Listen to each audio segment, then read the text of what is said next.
এই যে ছেলেটা দেখতেছেন, উনি জন্ম থেকেই প্রতিবন্ধী এবং অসহায়, পাগল। তো কোথায় থাকে, কীভাবে থাকে, সে নিজেও জানে না। এক সময় ওর বাবা ছিল, ওর বাবা ওকে খেয়াল করতো, রাখতো। তখন ওর বাবা চলে গেছে।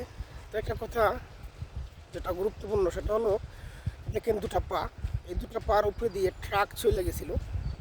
তো আল্লাহরে কি কুদরত! পাগল তো, ওষুধ খায় না, কোনো কিছু করতে পারে না ঠিক মতো, কিন্তু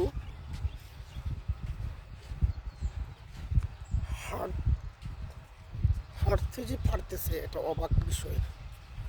কারণ এই দুটা পার উপর দিয়ে প্রায় ট্রাক চলে গিয়া দুটা পায়ে দেখেন অবস্থা কি হয়েছে। দুটো পায়ে এত পরিমাণ বিঘ্ন ঘটেছিল পাগলা, কিন্তু এখন সে হাঁটতে পারতেছে। তো আসলে ডেস্টিনি, নিয়তি কখন কাকে কীভাবে রাখে জানি না।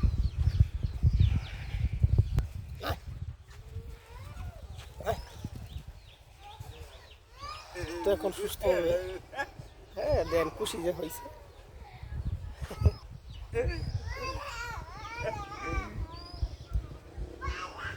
এই দেখেন পায়ের অবস্থা, এই দুটো পা দিয়ে ট্রাক চলে গেছিল, কিন্তু এখন সে হাঁটতে পারতেছে।